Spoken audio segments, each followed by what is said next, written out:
Hey, what's up everybody? This is Victory with another Princess Connect video. Finally unlocked the Princess Arena, so let's get into it. I'm just going to show you my first 5 fights on Princess Arena and give some tips about things you can do to sort of punch above your weight class in this game mode, because it is a lot different than Battle Arena, even though it's the same basic premise. You can see right away the biggest difference is you have to have 3 teams, and your opponent has to have 3 teams as well. And this creates a very distinct advantage for the attacker, because where in Battle Arena, you think about you have to beat your opponent's defense team, yes or no, right? It's kind of a binary thing.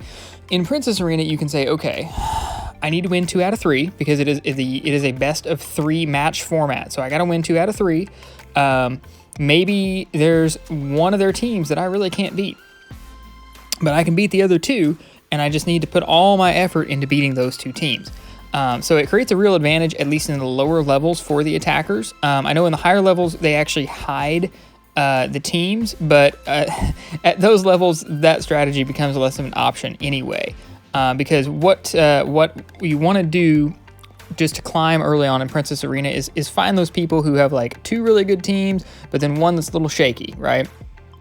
So you put your best team against their second best team, and then you put your second best team against their shaky team, and you just put up a sack unit against their best team. And that way you win the 2 fights, hopefully, and you get to climb even if you don't have as many units prepared as everybody else. You can just sort of prey on their worst team out of 15 so that you only need 10 really good units. And that's why I think in a previous video I mentioned you kind of want to get started on Princess Arena as soon as you can field 2 teams of rank 7 units, because you only need to win 2 out of 3. So another thing about Princess Arena is as you are selecting your opponents, your scouting becomes very important, because you can really dig around and find an opponent who has teams that you match up well against. Because in Princess Arena, people are going to start... Well, at these ranks where you're watching me fight at, people are not really thinking too much about their teams. But people are really going to start building team archetypes, and there are some rock, paper, scissors type relationships in this game. You think about some of the main teams that you see, like on defense, you might see the stall team where you have a bunch of tanks, maybe Tamaki, you have some healers. You have like the Reno bomb comps where you boost Reno's TP through the roof and then she uses her big bomb. You have a similar thing with Ninon that, well, yeah, it's basically the same concept with Ninon. Then you have mage teams, and then you also have a bunch of random stuff. But, there's just some teams that you can kind of expect to see, and you can also see like some budget versions of them where somebody might be running a few of the free-to-play mages with a couple of tanks in front of them, and that's their mage team. Well, you can sort of pick your matchups. Again, it's so important to pick your matchups when you're trying to climb in Princess Arena, because if you are able to find teams that your box matches up well against, then again, you can get up higher, you can get those gems for hitting that best ranking, and even if you don't keep that ranking, you keep the gems. And then you can get that higher daily gem income just by climbing as high as possible. I wouldn't... how do I say this? I wouldn't worry too much about your own defense in Princess Arena, especially not, for the first few days or week that you're in it, because...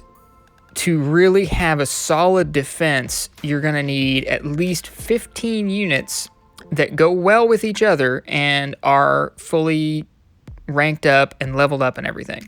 That's I make videos for free-to-play players, and that's just not feasible for us when we first reach Princess Arena. If you look at how I'm fighting, I will literally put a single unit, like I mentioned before, a single unit up against their worst team and just try to win the 2. And, my defenses, I don't care. All I want to do is win my matches, get a new personal best ranking so that I get the gems from that. And, if people find me and knock me back down, there's nothing really I can do about that. I'm not going to worry about that, at least not this week. When you do start to work on your defense, I think there's actually a lot of thought that can go into building a good defense that's well balanced, where people will have a hard time picking out the two teams of yours that they want to fight. And I think just having a nice, well-balanced defense can be a real big advantage in Princess Arena, because it means, you know, if people have to scratch their heads and think about, okay, how am I going to beat this guy? This is too much work. I'm going to find somebody else. You know, if you can get people to do that, then that's going to protect your rank, I think, just as well as anything in Princess Arena. Because what I'm looking for when I'm looking for who to attack is specifically who has their best team behind Miyako. That's literally what I'm looking for. Like, I don't want to go up. I want to go up against somebody who puts their best team behind Miyako so that I can just skip that one and fight the other two. You know, I want to see somebody who's got Kuka in front on a team that's a little bit shaky, where I can come in and just obliterate that team, because I don't use mages. Kuka is an anti-mage tank. If I see Kuka at the front of a team, then I know, okay, this is probably a team that I can get one of mine a good matchup against. And then if I see another team that's got Priconne in front, great. The reason that I avoid Miyako more than anyone is because of her invincibility. What I find is that a lot of people on their defense, they're going to set really dangerous units behind Miyako, and her invincibility just buys them time to be really dangerous and mess me up. So even Nozomi, you know, who has a lot of utility and is really good, or June, those don't scare me as much as Miyako, because when Miyako turns invincible, there's literally nothing I can do about it. Whereas with June and with Nozomi, at least I can continue doing damage to them. Miyako, I'm just, you know, for as long as she's invincible, there's nothing I can do. And you can see it right here, just getting trolled by Miyako. So that's what I'm looking for, is teams that have like a weak tank in front, like Kuka or Priconne, teams that have their units not ranked up to rank 7, and you can tell if a unit is ranked 7 by the color of the border around it. So, you know, you can see my avatar Suzuna there. She has the gold border. That means she's ranked 7. If they have like a silver or a bronze or even a blue border around them, I can't imagine that you'd see somebody with a blue border in Princess Arena, but if they have like a silver border around them, that means they're below rank 7. If they have a bronze border around them, I think it means they're below rank 4. And then if they're still at rank 1, I think it's when they have the blue border. But anyway, so you look for people who do not have a gold border around them.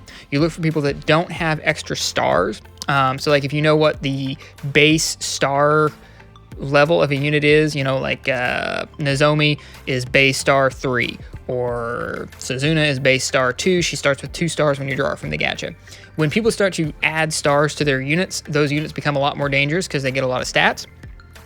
And so you want to look for teams in Princess Arena where their units aren't ranked 7 yet, or they don't have their units starred up yet. And you can also, you will find this especially in lower Princess Arena, not so much higher up, but you can find ones where they've stuck some units in just as filler that are not as high level. You want to go after those teams and just, again, stack 2 of your teams so that you can win 2 matches, and then send up 1 unit. It doesn't matter. Like, just send up whatever in the 3rd one. Don't worry about your 3rd attack team for now when you're first starting Princess Arena. Just get those 2 wins, climb on up, get your gems, and keep on going. Some other things about Princess Arena that are a little bit different. When you get higher up, like I mentioned, I think it's either the top 50 or the top 100, people start to get this feature kicks in where your defense teams are mostly hidden.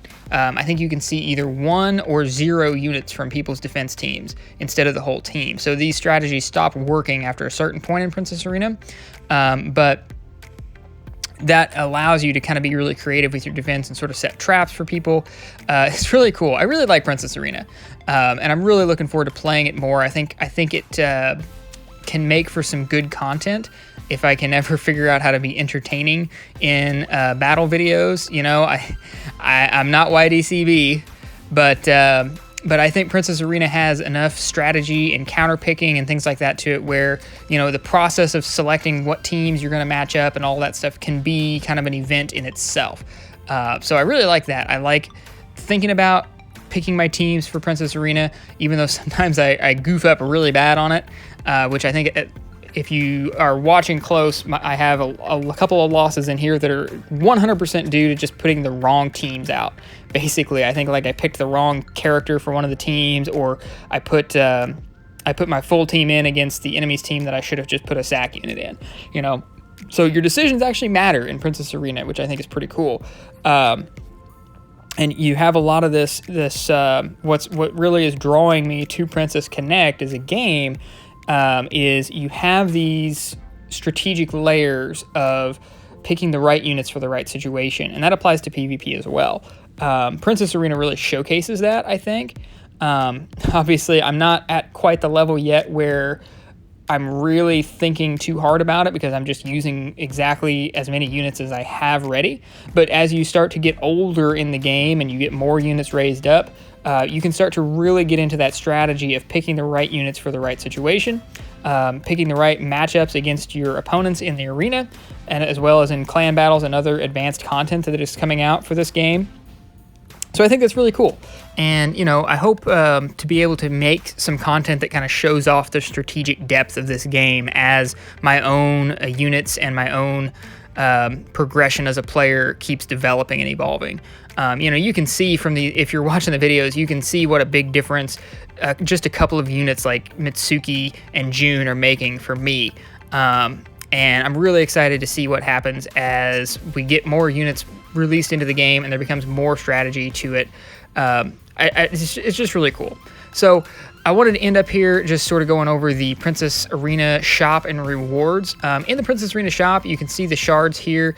Gosh, every unit in the Princess Arena shop is really good. I don't even know how to tell you who to pick out of here, because you know, you've got Anna and Hatsune, who are both really good units for the predominant like mage melt team, is what they usually call it. Gosh, they're just both really good attacking units for PvP. Cavalry is one of the best damage dealers for clan battle that there ever was. I think the only thing that really outclasses her later on is when they release Tomo. She does a little bit better job, but Kaori is just amazing for clan battle. Miyako, of course, is a great tank for pretty much every kind of content you can think of. The only one here, to me, that is a little bit out of place, Suzuna.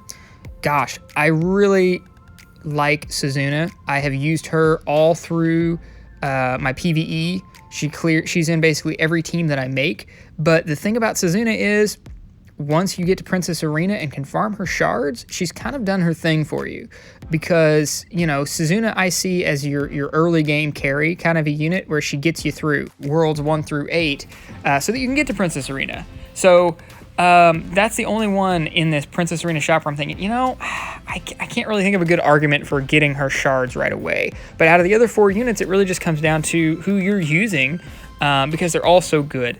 And as you can see for the rewards here, the Princess Arena rewards are actually very similar to Battle Arena rewards. They also do have the rank rewards and the all-time best rank. And hopefully some of the tips in this video help you get your best rank up. I know pretty much anything that I said in this video was really high level and basic, but we got to start somewhere, and we'll kind of fine tune it as we get more units to play around with. So thank you guys again for watching and liking and commenting and subscribing, and we'll see you again soon.